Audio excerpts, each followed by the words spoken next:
राध स्व आमी।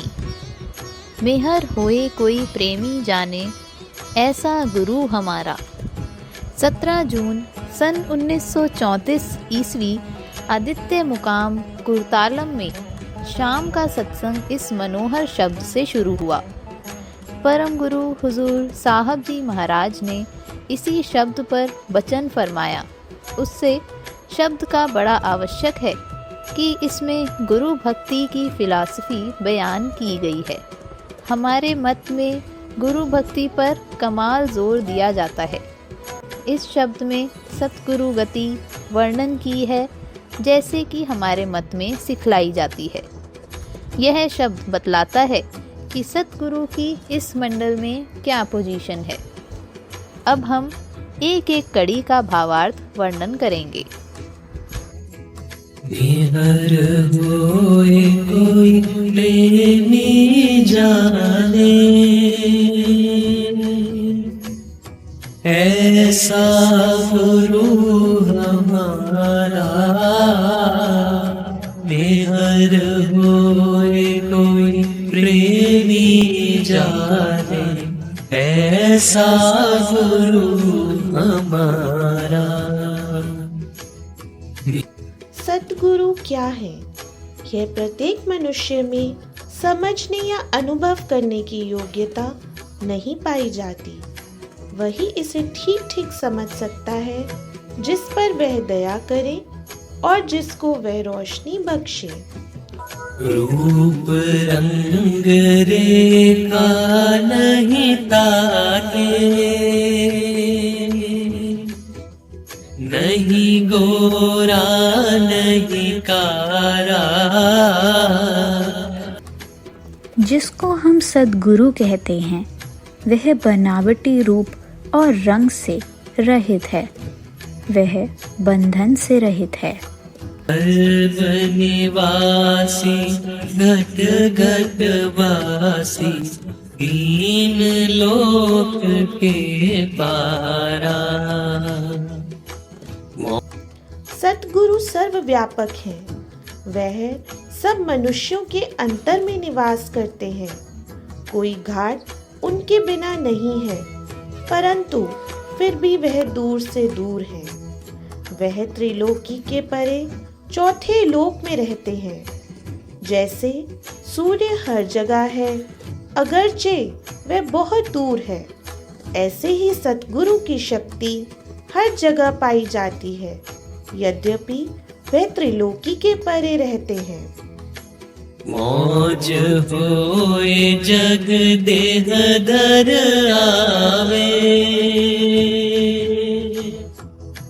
जीवन करे मुबारा।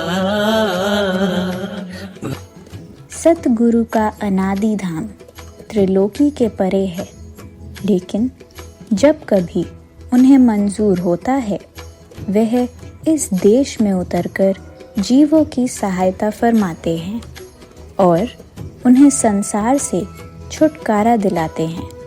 वह दूसरे जीवों की तरह कर्मवश इस लोक में जन्म धारण नहीं करते, बल्कि वे अपनी मर्जी से जन्म धारण करके मनुष्य जाति को मन और प्रकृति से मुक्ति दिलाते हैं।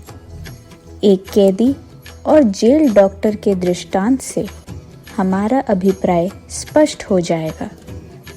एक कैदी गिरफ्तार होकर जेल जाता है, ना कि खुशी से, लेकिन जेल का डॉक्टर भी जेल जाता है, लेकिन वह गिरफ्तार होकर नहीं जाता, और वह इस मतलब के लिए जाता है ताकि बीमार कैदियों का इलाज कर सके। लेकिन कुछ ऐसे बेवकूफ़ हो सकते हैं जो डॉक्टर को जेल में देखकर उसे कैदी समझ लें। ऐसे ही मूर्ख जीव सद्गुरु को साधारण मनुष्य समझ सकते हैं कि वह शरीर व मन की चार दीवारी में कैद हैं, लेकिन सद्गुरु जेल डॉक्टर के समान हैं जो खुशी से जेल के अंदर और बाहर जा सकते हैं। सद्गुरु इस संसार में रोगी आत्माओं को आराम देने के लिए तशरीफ लाते हैं। भक्ति भाव की रीति चलावे, प्रेम प्रीति की धारा। जब वह इस मंडल में उतरते हैं तो तुम उन्हें साधारण मनुष्यों से विशेष नहीं पा सकते हो। उनका जीवन संसारी भोग का नहीं होता।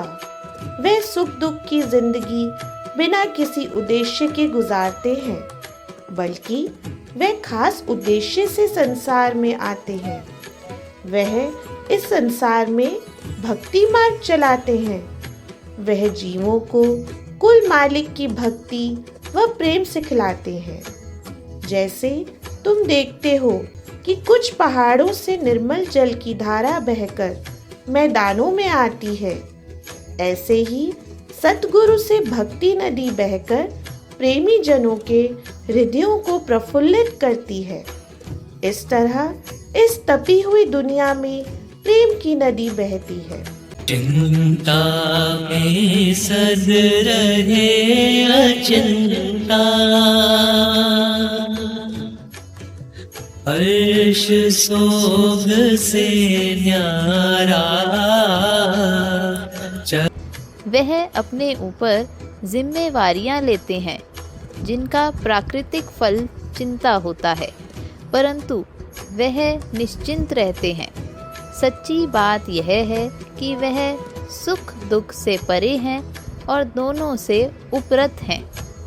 चरण शरण दे दास भक्त का, मेरे दुख भय सारा। वह भक्त जनों को अपने चरणों में शरण देते हैं। वह उन्हें अपनी नजदीकी बख्शते हैं और उनके अंदर प्रेम व भक्ति के संचार से उनकी चिंताएं दूर करते हैं। काज करे करता नहीं होवे, अचरज अकथ व्यवहारा। वह कर्म करते हैं। वह अपनी जिम्मेवारियां पूरी करने के लिए हर तरह का काम करते हैं, लेकिन तो भी वह बिल्कुल कर्म रहित हैं। उनका किसी से मोह नहीं है। सद्गुरु की महिमा अपार है। वह कर्म करते हुए बंधन से रहित होते हैं। बुद्धि चतुराई मूर्छा खाई, ज्ञान जोग थक हारा। सतगुरु को प्रतिदिन की जागृत अवस्था के अनुभव के प्रकाश में समझना असंभव है। ना किसी मनुष्य की मानसिक योग्यता या चतुरता उनके समझने में सहायक बन सकती है। योग से भी उन्हें नहीं समझा जा सकता। इन तमाम साधनों के द्वारा उन्हें नहीं समझा जा सकता। संसार के बुद्धिमान और मानसिक योग्यता रखने वाले और योगी सबके सब उनका असली स्वरूप और गति समझने में बिल्कुल लाचार और बेबस हैं। चापर में हर करी राधा स्वामी, अंतर रूप निहारा। चापर में हर करी राधा स्वामी, घट अंतर रूप निहारा। सतगुरु की असली गति को कौन समझ सकता है? जिस पर राधा स्वामी दयाल दया फरमावे वही समझ सकता है, या वही समझ सकता है जिसके अंतर वह अपना स्वरूप प्रकट करे। हम सतगुरु को उसी समय देख सकते हैं जब वे अपना स्वरूप हमारे अंदर प्रकट करते हैं। 100 अंधे एक सुझाके को नहीं देख सकते, परंतु वह अपने को सबको पकड़ा सकता है। इसलिए हमको प्रार्थना करनी चाहिए कि वह दया करके हमारे अंदर अपने को प्रकट करें। जिससे कि हम उन्हें देख सकें। रा ध स्व आ मी।